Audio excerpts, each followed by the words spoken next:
Madam, ఇదిగోండి మీరు అడిగిన ఐస్ క్రీమ్. అదేంటి గోపి ఒక్కటే తీసుకొచ్చావు? ఏంటి మేడం, మీరు 2 తిందాం అనుకున్నారా? అయ్యో గోపి, మనం ఇద్దరం ఉన్నాం కదా. మీరే ఐస్ క్రీమ్ తినాలనుకున్నారు కదా. గోపి, నువ్వు తెలిసి చేస్తున్నావా, తెలివిగా ఏమీ తెలియనట్టు నటిస్తున్నావా? నాకైతే అసలు అర్థం కావడం లేదు. ఇద్దరు మున్నామన్నప్పుడు 2 ఐస్ క్రీంలు తీసుకురావాలి కదా. నువ్వు నేను కలిసి తింటేనే కదా బాగుంటుంది.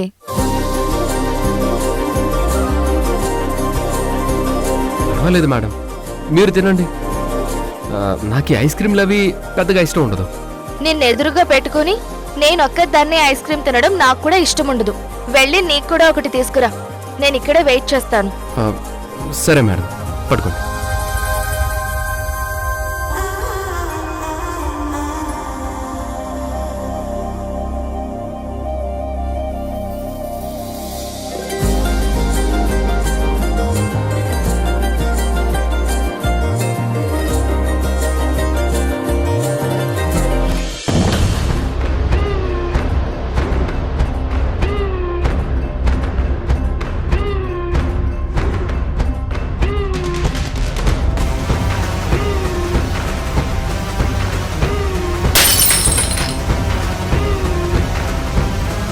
లేదురా, ఈ మందు ఎంత తాగినా కిక్ ఇవ్వడం లేదు. అదేంట్రా, డైరెక్ట్గా రా తాగావు కదా, ఇంకా కిక్ రాకపోవడం ఏంటి? రేయ్, రా తాగినా మనసుకు మత్తు రావడం లేదు. ఈ మనసు ఇంకేదో కోరుకుంటుంది, ఈ శరీరానికి ఇంకేదో కావాలంటుంది. అందుకే ఈ మందు మన ముందు ఎందుకు పనికి రావడం లేదు. రేయ్, కార్లో సరుకుంది తీసుకురా. రే వద్దురా బాబు, మనం నడి రోడ్డు మీద ఉన్నాం, ఇక్కడ తీసుకోవడం కరెక్ట్ కాదు. చూడు, నేను చెప్పింది చేస్తే నాతో ఉంటావు, నేను చెప్పింది వినకపోతే మా అక్క లిస్టులోకి వెళ్ళిపోతావు, ఆ తర్వాత పైకి పోతావు. మీ అక్కని చూసుకునే కదరా నువ్వు ఇదంతా చేస్తున్నావు. అయినా నడి రోడ్డు మీద కూర్చొని ఈ రచ్చేంట్రా బాబు. ఇంకా చూస్తావేంట్రా, తీసుకురా.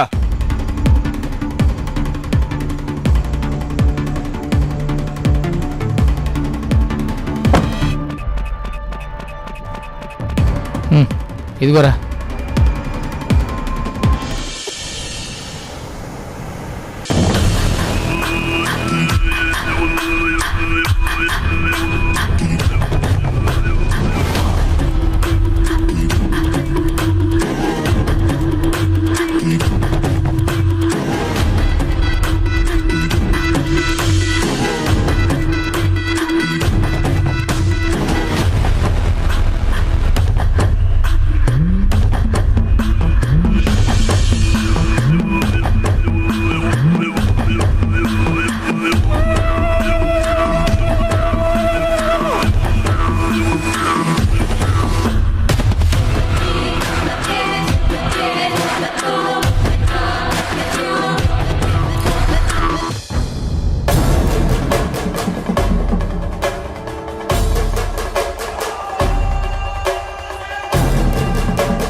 అసలైన మత్తు దొరికిందిరా.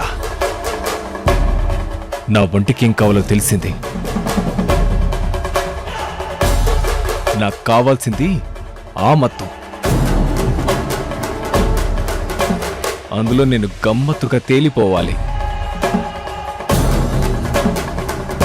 అప్పుడు కదా ఈ బాడీ రిలాక్స్ అవుతుంది.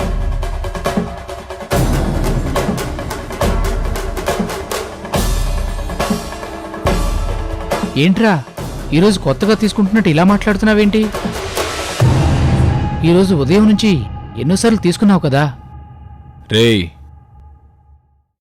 నేను చెప్తుంది పీల్చిన దాని గురించి కాదు, కాని గాలిలో వస్తున్న ఆ పరిమళం గురించి. అటు చూడరా.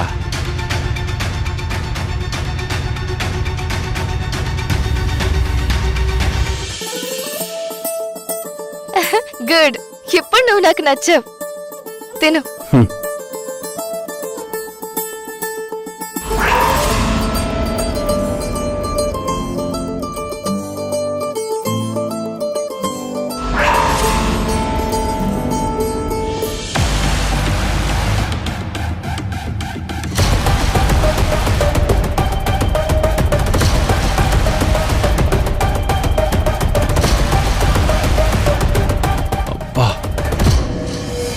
ఐస్ క్రీమ్ నువ్వు తింటూ ఉంటే ఎంత బాగున్నావో.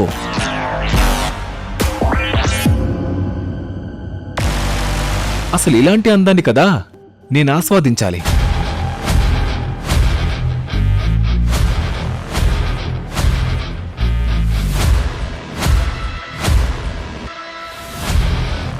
రేయ్, తనతో పాటు ఎవరో ఉన్నారా? ఉంటే ఉండనివ్రా, నాకేంట్రా భయం.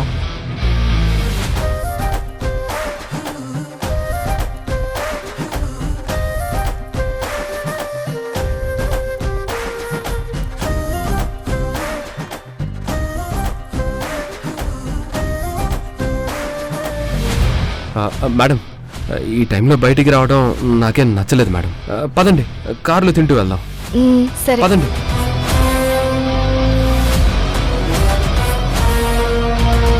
రేయ్, వాళ్ళు వెళ్ళిపోతున్నారా? పద పదరా. రే బద్రి, రేయ్, రే జాగ్రత్త. రేయ్, రేయ్. ఛా! ఈరోజు దీని అందాన్ని చూసి నా ఒళ్ళు పులకరించిపోయింది, నా మనసు పరవశించిపోయింది. ఏంట్రా బాబు వీడు మరి ఇలా తయారయ్యాడు? అనుభవిస్తే ఇలాంటి అందాన్ని మనసారా కసి తీర అనుభవించాలనుకున్నాను. నా నుంచి నువ్వు తప్పించుకోలేవో.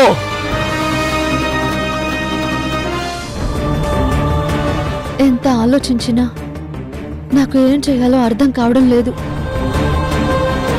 ఆలస్యం అవుతున్న కొద్దీ గోపి నాకు దూరం అవుతాడేమోనని భయంగా ఉంది. కానీ ఇప్పటికిప్పుడు గోపికి గతం ఎలా గుర్తుకొస్తుంది? తను నావాడు అని గోపి ఎలా తెలుసుకుంటాడు? నేనే తనని ఎంతగానో ప్రేమించే కాంతారా అని గోపి ఎలా గుర్తిస్తాడు?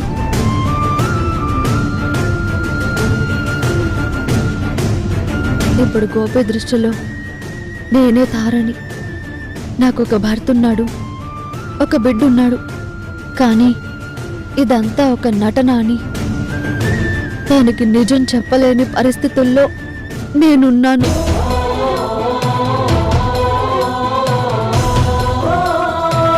ఒకవేళ చెప్పినా అర్థం చేసుకునే పరిస్థితుల్లో గోపి లేడు. తనకి గతం గుర్తొస్తేనే నా భవిష్యత్ ఏంటో నాకు అర్థమవుతుంది. ఈ విషయంలో ఖచ్చితంగా నేను ఒక నిర్ణయం తీసుకోవాలి. నాకంటూ సాయం చేసే వాళ్ళు ఎవరున్నారు?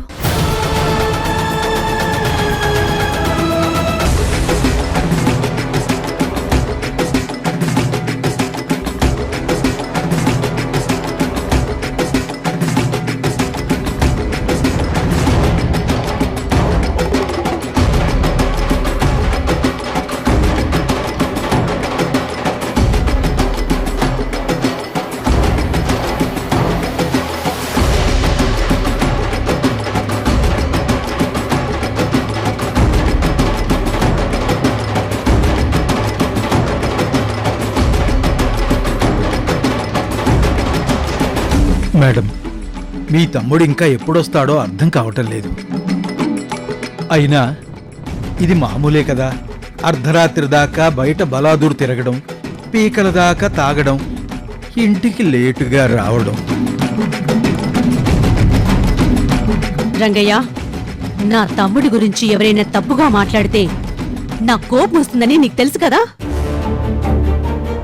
నువ్వెప్పటినుంచో మా ఇంట్లో పనిచేస్తున్నావు కాబట్టి నేను నిన్నేమనలేకపోతున్నాను. నేనేం తప్పుగా మాట్లాడటం లేదమ్మా. కానీ మీ తమ్ముడు విషయంలో మీరు చూపించే అతి గారాభం మంచిది కాదు అంటున్నాను.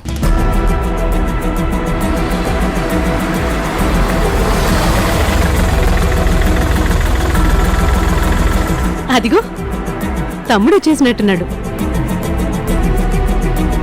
బంగారం లాంటి అమ్మాయి మిస్ అయ్యింది. తను ఎక్కడుందో, మళ్ళీ ఎప్పుడు కనిపిస్తుందో, నా కోరిక ఎప్పుడు తీరుతుందో.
ఏంటి బాబు ఇది? ప్రతిరోజు మీరు తాగి రావడం, దానికి ఏదో కారణం చెప్పడం, మీ అక్కయ్య గారు ఊరుకోవడం. రంగయ్య, నువ్వు మాట్లాడుతోంది బద్రితో, అది కూడా నా ముందు.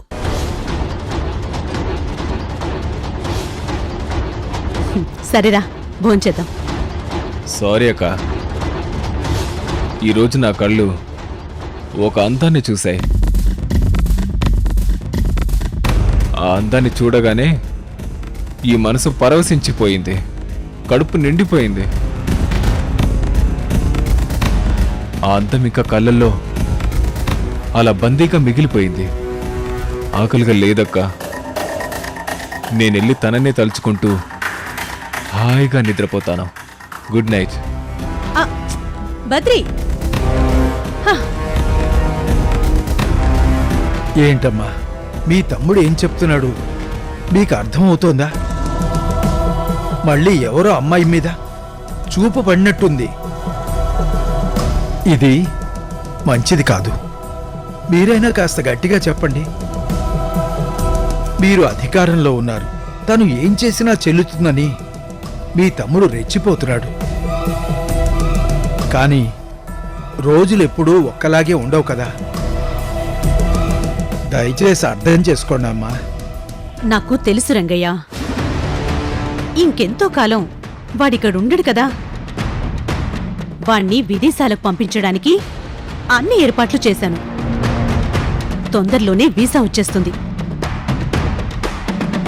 ఈలోగా పోలీస్ కేసైతే వాడి భవిష్యత్తు నాశనం అవుతుంది. అందుకే ఎలాంటి కేసులు రాకుండా జాగ్రత్త పడుతున్నాను. అవును, ఆ వీసా రాగానే వాణ్ణి ఫారెన్కి పంపించేస్తాను. అదే మంచిదమ్మా.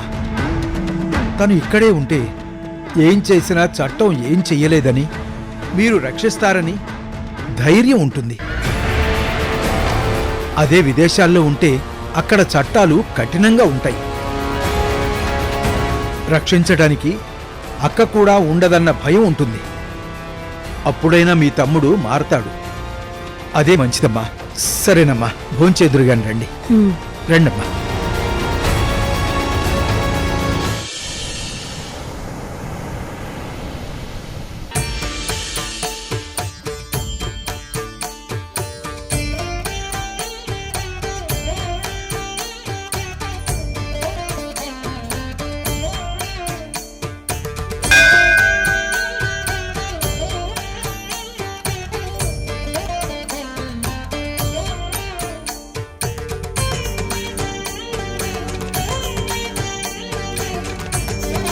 ఎందుకు స్వామి ఇంతలా పరీక్షిస్తున్నావు?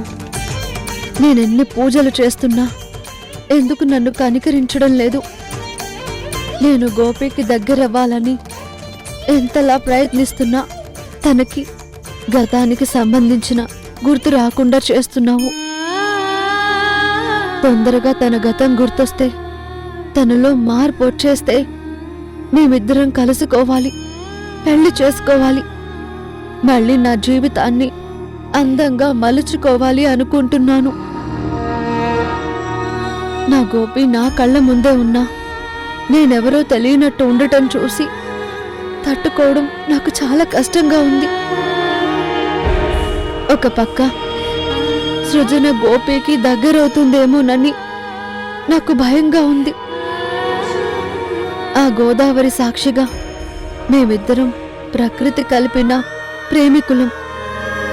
మా ప్రేమ ఎప్పటికీ విడిపోకూడదు. నా గోపి నాకు ఎప్పటికీ దూరం అయిపోకూడదు.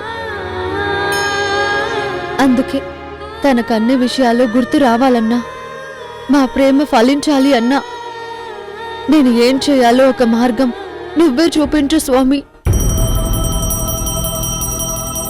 ఓం రాజాధిరాజాయ ప్రసహ్యసాయినే నమో వయం వై శ్రవణాయ కుర్మహే సమే కామాన్ కామకామాయ మహ్యం కామేశ్వరో వై శ్రవణో దదాతు కుబేరాయ వై శ్రవణాయ మహారాజాయ నమో నమః. ఆపదామ భర్తారం దాతారం సర్వసంపదాం లోకాభిరామం శ్రీరామం భూయో భూయో నమామ్యహం. నమస్కారం పంతులు గారు. శుభం భూయాతమ్మా. మా ఆయనకి మతిస్థిమితం పోయి మీ దగ్గరకు వచ్చినప్పుడు మీరు శుక్రవారం స్వామివారికి పూజ చేయించి తాయెత్తిచ్చారు. అది తీసుకెళ్లి కట్టాను. ఆయనిప్పుడు పూర్తిగా మారిపోయారు. ఇప్పుడు ఆయన అందరినీ గుర్తుపడుతున్నారు. ఆరోగ్యం కూడా చాలా కుదుటపడింది. మీ మేలు మర్చిపోలేని పంతులు గారు. నాదే ఉందమ్మా, అంతా భగవంతుడు దయ. ఓం శతమానం భవతి శతాయు పురుషస్యతేంద్రియ ఆయుష్యేవేంద్రియే ప్రతిష్టతి మనోవాంఛా ఫలసిద్ధిరస్తు. పంతులు గారు, ఏంటండి ఆవిడ చెప్పేది? ఒక తాయెత్తు కడితే మనసులో అంత మార్పు వస్తుందా? ఏదైనా మన నమ్మకం మీదే ఉంటుందమ్మా. ఆ భగవంతుడు ఉన్నాడు, మనని కరుణిస్తాడు అని మనసా వాచా కర్మణా నమ్మి ఆ నమ్మకంతో ఏ పని చేసినా భగవంతుడు కూడా చల్లగానే చూస్తాడు. ఆయన సమక్షంలో పూజ చేసిన తాయెత్తు కడితే ఖచ్చితంగా అనుకున్నది నెరవేరుతుందని భక్తులు విశ్వసిస్తారు. అలా జరిగాయని ఇప్పటికే నాతో చాలా మంది చెప్పారు. అవునా? నాకు కూడా ఒక తాయెత్తు ఇవ్వండి. అలాగేనమ్మా. ఈరోజు శుక్రవారమే కదా, తాయెత్తులున్నాయి, తీసుకొస్తానుండు. రామాయ రామభద్రాయ రామచంద్రాయ వేధసే రఘునాథాయ నాథాయ సీతాయ పతయే నమః. శ్రీరామ రామ రామేతి రమే రామే మనోరమే సహస్రనామ తత్తుల్యం రామనామవరాననే. మంగళం కౌశలేంద్రాయ మహనీయ గుణాత్మనే చక్రవర్తి తనూజాయ సార్వభౌమాయ మంగళం వాసుదేవాయ మంగళం.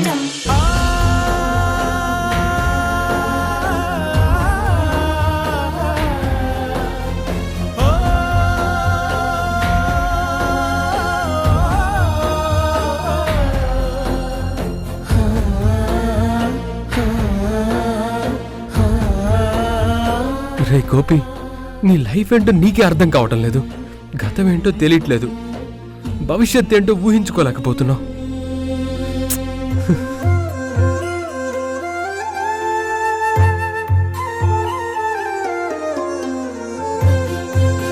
ఈ సృజన గారేమో నన్ను పెళ్లి చేసుకుంటానని అంటున్నారు. ఆవిడకి ఏం చెప్పాలో తెలియటం లేదు. మేడం గారికి ఈ విషయం నేను ఎలా చెప్పాలి? ఈ కష్టాలనే తీరిపోయే మార్గం నువ్వే నాకు చూపించు దేవుడా. సీతారామచంద్రాయ మంగళం. ఓం అఘోరేభ్యో తఘోరేభ్యో ఘోరఘోరతరేభ్యః సర్వేభ్యః సర్వసర్వేభ్యో నమస్తే అస్తు రుద్రరూపేభ్యః. ఓం హిరణ్యవర్ణాం హరిణీం సువర్ణరజతస్రజాం చంద్రాం హిరణ్మయీం లక్ష్మీం జాతవేదో మమాభ మనోవాంఛాఫలసిద్ధిరస్తు.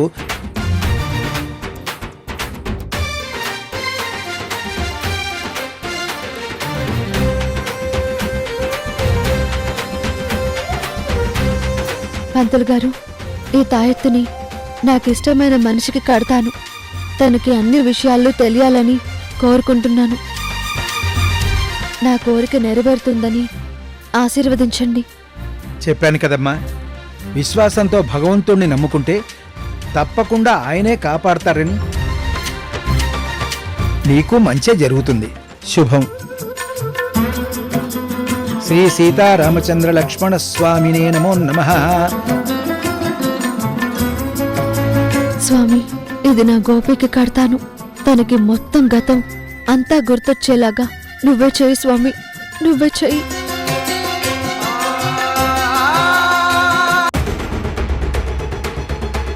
ఏంటి, ఏం జరుగుతుంది? వాళ్ళు ఈ మధ్య చాలా చనువుగా ఉంటున్నారు. ఏంటి గోపి, ఇదంతా నిజమేనా? నువ్వు నాకు దూరంగా ఉండలేకపోతున్నావా?